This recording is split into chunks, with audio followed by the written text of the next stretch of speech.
Hello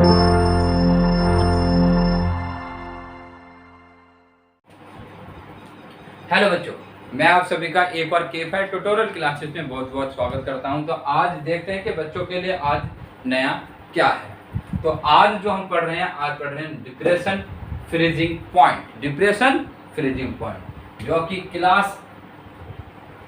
class 12 का है, बहुत इंपॉर्टेंट टॉपिक है। तो आज हम इसे पढ़ेंगे। तो इसमें क्या है नया, तो ये कुछ आपका प्रैक्टिकल लाइफ से रिलेटेड है। तो आपको आई होप, मैं आशा करता हूँ कि आपको बहुत अच्छी तरीके से ये चीज़ समझ में आएगा। सबसे पहले हम समझते हैं डिप्रेस। आपने वर्ड सुना होगा, डिप्रेस क्या होता है। डिप्रेस का मतलब जैसे कोई आदमी डिप्रेस चला जाता है, टेंशन ले ले, मतलब गर्दन उसके नीचे झुकी रहेगी, टेंशन में रहेगा, उसको बोलते हैं डिप्रेस। क्या होगा? डिप्रेस। मतलब पहले के मुकाबले कुछ ना कुछ घट गया। डिप्रेस माने घट गया, जैसा पहले था पहले नहीं रहा, टेंशन ले लेके थोड़ा सा घट गया, है ना। तो इसको बोलते हैं डिप्रेशन। का मतलब होता है डिक्रीज होना, मतलब कम होना। अब कम भी क्या होगा? कम होगा फ्रीजिंग पॉइंट। अब फ्रीजिंग पॉइंट से आप याद रखिए फ्रिज को। फ्रिज, जो फ्रिज होता है फ्रीजिंग पॉइंट। अब जैसे हम फ्रिज का जो यूज करते हैं, फ्रीजिंग पॉइंट की बात करिए, ना कि फ्रिज की। और अगर फ्रीजिंग की ही बात करें तो जैसा कि फ्रिज के अंदर जो भी चीज रखी है वो सब ठंडी हो रही है, फ्रिज का मतलब ठंडी। लेकिन वो बात कर रहा है सिर्फ पॉइंट की। हम पॉइंट टू पॉइंट बात करेंगे। किसकी बात कर रहा है? पॉइंट की। तो फ्रीजिंग पॉइंट क्या है?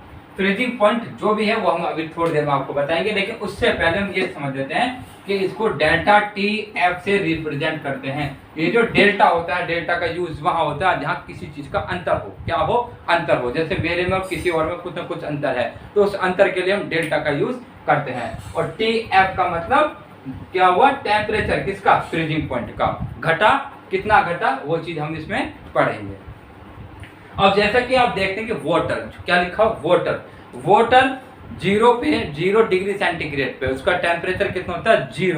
0 पे बर्फ जो है जमनी शुरू हो जाती है। इसका मतलब कोई चीज अगर लिक्विड में दी हुई है तो वो सॉलिड में बदल जाती है। कब? 0 डिग्री सेंटीग्रेड पे। टेम्परेचर घटाने पे हमारे जो चीज किस में है? लिक्विड में है, वो किस में बदल जाती है? सॉलिड में बदल जाती है। अब इसको समझाने के लिए हम एक ग्राफ का यूज करेंगे। अब घटेगा, बढ़ेगा, कैसे होगा, वो सारी चीज है। तो इससे पहले मैंने पढ़ाया था बॉइलिंग पॉइंट। ये बॉइलिंग पॉइंट क्या होता है? एलिवेशन इन बॉइलिंग पॉइंट के एलिवेशन मतलब बॉइलिंग पॉइंट कैसे बढ़ता है वो समझाया था। लेकिन आज हम पढ़ा रहे हैं कि फ्रीजिंग पॉइंट कैसे कम होता है, कोई चीज कैसे जमती है, जमना। तो देखते हैं, इसको हम समझाने के लिए आपको यहाँ देखते हैं।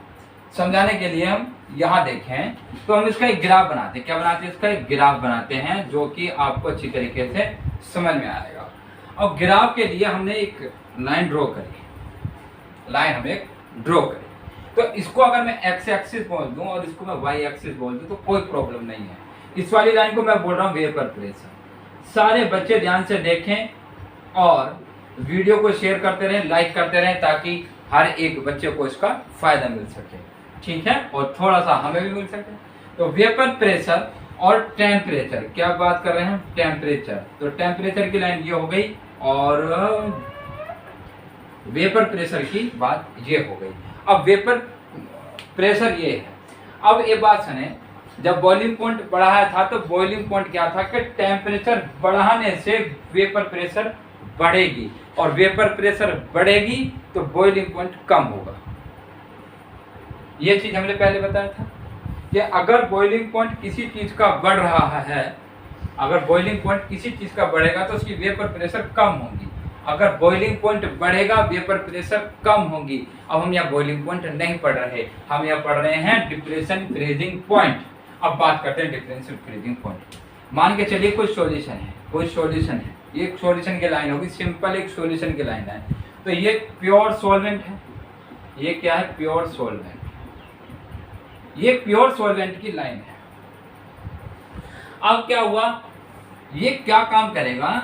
अब ये अगर वेपर प्रेशर, बात को ध्यान से समझे, अगर किसी चीज की वेपर प्रेशर कम होगी तो वो धीरे धीरे फ्रीजिंग की तरफ जाएगा, और एक टाइम ऐसा आएगा कि वो फ्रीजिंग पॉइंट में कन्वर्ट हो जाएगा। जैसे कि अगर हम पानी को लें पानी का अगर हम टेम्परेचर बढ़ाएंगे, अगर हीट करेंगे तो उसकी वेपर प्रेशर क्या होंगी, बढ़ेंगे। अब हम धीरे धीरे पानी को क्या कर रहे हैं, ठंडा कर रहे हैं, क्योंकि फ्रीज कर रहे हैं, क्या कर रहे हैं, फ्रीज कर रहे हैं। तो धीरे धीरे धीरे धीरे वाटर जो है ठंडा हो रहा है अब नीचे की तरफ। ये जो डायरेक्शन है ये नीचे की तरफ है, तो नीचे की तरफ आ रहा है, तो इसका जो वेपर प्रेशर है वो क्या हो रहा है, वो कम हो रहा है। वेपर प्रेशर कम तो टेम्परेचर भी क्या हो रहा है, हमारा कम हो रहा है धीरे धीरे। बता अपनी बात समझ में आए क्या नहीं आए। अब वो क्या बोलता है कि अगर मैंने इसके अंदर नॉन वोलेटाइल सॉल्यूट के पार्टिकल्स, क्योंकि जितने भी हम अभी तक कोलिगेटिव प्रॉपर्टी जो पढ़ रहे हैं, जो भी चीज है, तो हम वो नॉन वोलेटाइल सॉल्यूट के ऊपर ही बात कर रहे हैं। तो जैसे मैंने इसके अंदर नॉन वोलेटाइल, अब क्या होगा, ये फ्रीज, अब बात सुनिए, ये जो प्योर सॉल्वेंट है ये धीरे धीरे धीरे धीरे धीरे धीरे कन्वर्ट हो जाएगा किसमें, सॉलिड में। ये जो सीधी लाइन आ रही है, ये जो सीधी लाइन आ रही है, ये आ रही है सॉलिड, ठीक है। इसका मतलब वाटर क्या हो गया, इसका मतलब ये जो वाटर है, ये वाटर किस में बदल चुका है, ये सॉलिड में बदल चुका है। अब बात सुनिए, अब जब ये प्योर वाटर था, हम प्योर सॉल्वेंट को एक तरीके चलो वाटर नहीं मान लेते, क्या मान लेते हैं, वाटर। तो इसका जो यहाँ जो टेम्परेचर होगा, ये वाला जो टेम्परेचर है, ये वाला ये कहीं ना कहीं, चलो मैं टेम्परेचर थोड़ा सा यहाँ लिख देता हूँ ताकि बच्चों को कोई प्रॉब्लम ना हो। तो ये 0 डिग्री सेंटीग्रेड पे क्या हुआ होगा, 0 पे पानी की बर्फ बन चुकी होगी। अब 0 से आगे चले, 1 2 3 4 5 6, मैं नंबर डाल देता हूँ, 1 2 3 4 5 6। सबसे आसान तरीके से समझाने की आपको मैं कोशिश कर रहा हूँ। अब देखें, अगर इससे पीछे की तरफ चलें तो -1 -2 -3 -4। अब हम जो बात कर रहे हैं, हम फ्रीजिंग पॉइंट की बात कर रहे हैं, चलिए कोई बात नहीं। तो हम क्या बात करें, फ्रीजिंग पॉइंट की। किसकी बात कर रहे हैं, फ्रीजिंग पॉइंट की। फ्रीजिंग पॉइंट का मतलब क्या होता है, किसी चीज का घटना। किसका घटना, फ्रीजिंग पॉइंट, फ्रीज करना। अब फ्रीज जो होगा वो टेम्परेचर अगर कम होगा, धीरे धीरे अगर टेम्परेचर कम होगा तो ये फ्रीज होना शुरू हो जाएगा, क्या, जो सॉलिड है हमारा, और वेपर प्रेशर इसकी कम होनी शुरू हो जाएगी, कम होनी शुरू हो जाएगी। अब ये फ्रीज हुआ तो इसको, अब ये प्योर है, ये क्या है, ये प्योर सॉल्वेंट है। तो प्योर सॉल्वेंट को हम रिप्रेजेंट करेंगे T0F से। T0F का मतलब ये प्योर सॉल्वेंट है, इसका जो फ्रीजिंग पॉइंट है वो 0 है। अब ये घटेगा कब, अब ये घटेगा भी अपने आप, थोड़ी ना घट जाएगा। अब वाटर है, वाटर को आपने फ्रीज करा, फ्रीज कितने पता, 0 पे, वो तो 0 पे फिक्स रहेगा, ना 0 से आगे ना पीछे।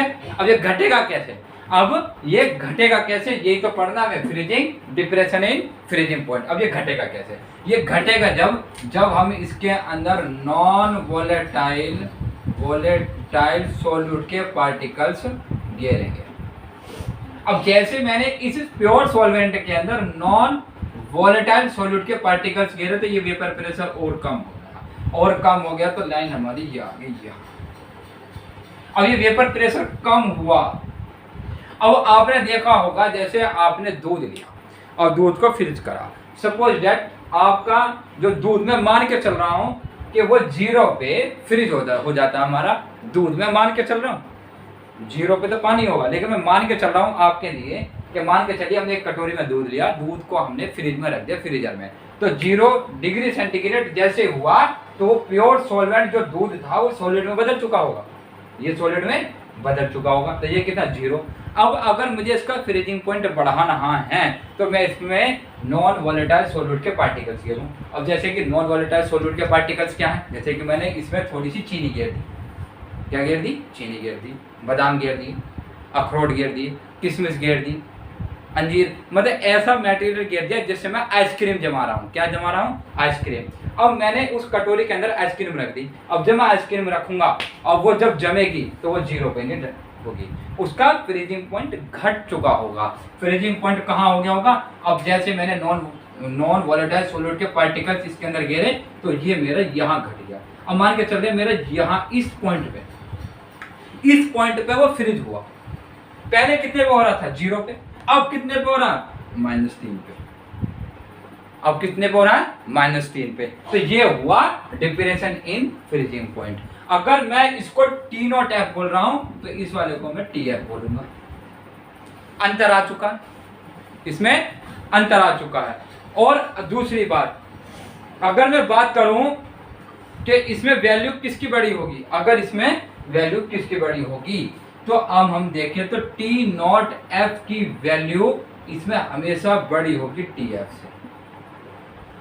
अगर आपसे पूछे कोई के 0 बड़ा होता है या -3 बड़ा होता, तो 0 बड़ा, क्योंकि गाड़ी हमारी माइनस में जा चुकी है, तो टी नॉट एफ की वैल्यू हमेशा ज्यादा होगी टी एफ से, ये बात आपको याद रखनी है। और इसमें जो अंतर आया यहां से लेके यहां तक, जो अंतर आया इसी को तो बोलूंगा मैं डेल्टा टी एफ, इसी को ही तो बोलेंगे हम delta T F, depression freezing point, कितना अंतर हुआ। तो अगर मैं डेल्टा टी एफ का अगर मैं फॉर्मूला बनाऊं, तो डेल्टा टी, अगर मैं delta T F equal to T naught F minus T F, ये मेरा फॉर्मूला यहाँ से मिलके तैयार होगा। बताओ इतनी बात समझ में आ रही है या नहीं आ रही। अब बात करते हैं ये फ्रीजिंग पॉइंट होगा कहाँ।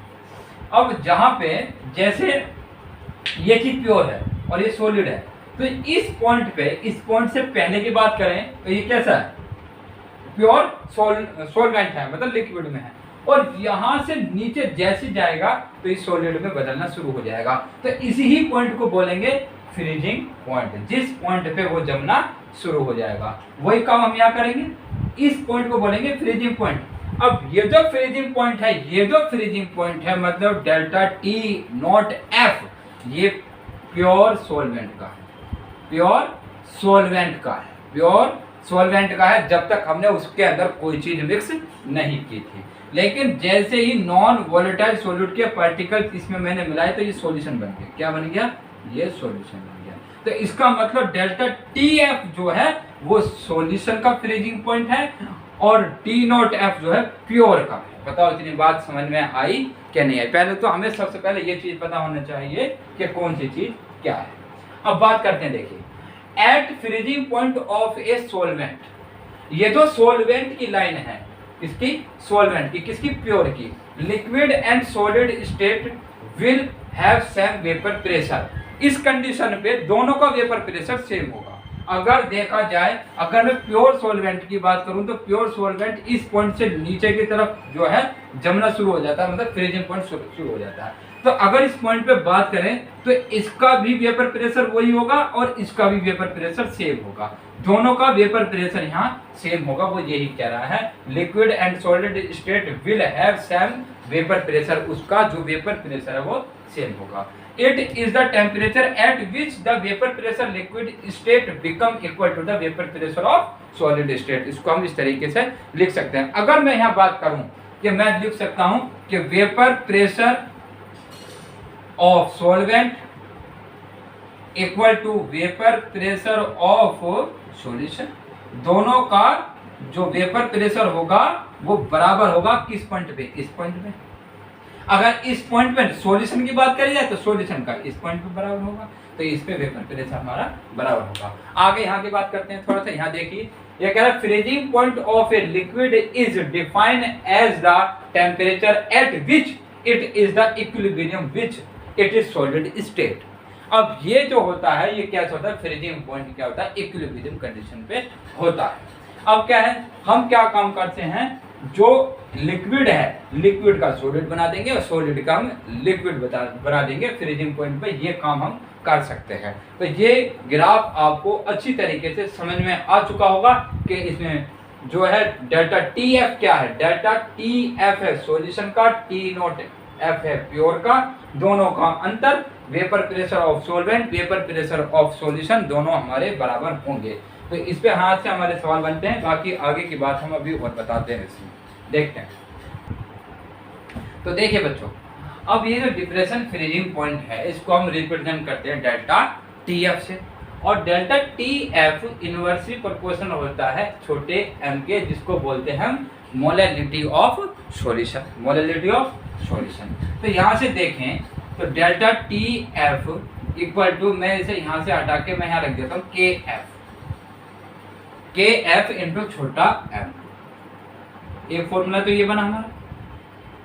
ये डेल्टा टी एफ क्या है, डिप्रेशन इन फ्रीजिंग पॉइंट। अब यहाँ बात करते हैं के एफ, के एफ क्या है, तो इसको बोलेंगे मोलर डिप्रेशन डिप्रेशन कांस्टेंट, क्या बोलेंगे, कांस्टेंट। या दूसरी तरफ इसका नाम होता है एक क्रायोस्कोपिक, क्या बोलते हैं इसको, क्रायोस्कोपिक कांस्टेंट। ये दो वैल्यूज की होती हैं, कहीं मोलर डिप्रेशन कांस्टेंट के नाम से भी आ जाता है और क्रायोस्कोपिक कांस्टेंट के नाम से भी आ जाता है। अब यहाँ से देखें delta T F equal to कितना है, के एफ। अब यहाँ से हम मोलरिटी का फॉर्मूला खोलते हैं, मोलरिटी का। तो मोलरिटी का कैसे खोलेंगे, W1 इंटू W2 इंटू कितना हो जाएगा, मोलिकुलर वेट, मोलिकुलर वेट, और इंटू यहाँ लिख देंगे हम 1000। अब ये हमारे पास ये फॉर्मूला हमारे पास होता है। यहाँ हमने मोलरिटी का फॉर्मूला खोल दिया। अब जैसे हमने मोलरिटी का फॉर्मूला खोला तो अब यहाँ हम देखते हैं भाई के एफ क्या हो गया, मोलर डिप्रेशन फ्रीजिंग पॉइंट या क्रायोस्कोपिक कांस्टेंट।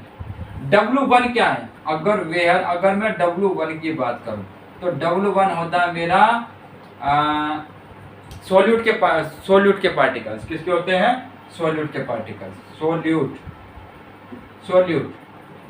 कितना मैंने सोल्यूट घेरा, नॉन वोलेटाइल सोल्यूट के पार्टिकल्स W1। W2 क्या होता है मेरा, सोलवेंट जिसके अंदर मैंने इसे घेरा। मोलिकुलर वेट किसका, जो मैंने नॉन वोलेटाइल सोल्यूट के पार्टिकल्स घेरे हैं उसका मोलिकुलर वेट कितना है। उसके बाद यहाँ से डेल्टा टी एफ की मैं बात करूं तो यही हो गया हमारा डिप्रेशन फ्रीजिंग पॉइंट। और क्या रह गया हमारे पास, आ गया के एफ को बोलते हैं हम क्रायोस्कोपिक कांस्टेंट। ये सारी वैल्यू हमारे पास है। तो आपको वो कुछ भी दे सकता है, कैसे भी दे सकता है, यहाँ से हमें सवालों को करना है। तो मैं आपको, तो ये था हमारा एक खूबसूरत सा पॉइंट, डिप्रेशन फ्रीजिंग पॉइंट। अगर आप करने की कोशिश करेंगे तो इसके न्यूमेरिकल भी बड़े इजी तरीके से, बड़े आराम से हो जाएंगे। मैं नहीं मानता कि उसमें कुछ प्रॉब्लम आए। अगर तो देखिए बेटा, ये जो KF की जो वैल्यू है, ये जो क्रायोस्कोपिक जो कांस्टेंट है, ये हर एक सॉल्यूशन के लिए अलग अलग हो सकता है। अगर मैं इस KF की मैं बात करूं वाटर के लिए, तो KF वाटर के लिए जो वैल्यू होती है वो होती है 1.86, ये फिक्स होती है। अगर उधर में KF, अगर मैं उधर जो हमने करा था KB फॉर वाटर के निकालते हैं तो होती है 0.52, ये दोनों फिक्स होती है वाटर के लिए, ठीक है, H2O के लिए। तो यहाँ KF की वैल्यू फिक्स है 1.86। अगर देता है तो ठीक है, नहीं देता तो हमें 1.86 लेनी है। और इस सॉल्यूशन के हिसाब से अलग अलग वो दे सकता है, लेकिन फिलहाल वाटर के लिए बात करें तो 1.86। तो बच्चों, मैंने अपनी तरफ से आपको समझाने की कोशिश करी है। तो अगर किसी बच्चे को कोई प्रॉब्लम है तो वो हमें कमेंट करके बता सकता है। हम उसकी प्रॉब्लम का बिल्कुल सॉल्यूशन करेंगे, निर्धारण करेंगे और उसका कोशिश करेंगे समझ में आ सके। और बच्चों, ज़्यादा से ज़्यादा चैनल को, जो चैनल है उसका लिंक शेयर कीजिए, वीडियो का शेयर कीजिए। अगर किसी को कोई प्रॉब्लम है तो मैं फिर आपसे बोल रहा हूँ कि आप हमें कमेंट करके बता सकते हैं। और मिलते हैं नेक्स्ट वीडियो में। Thank you.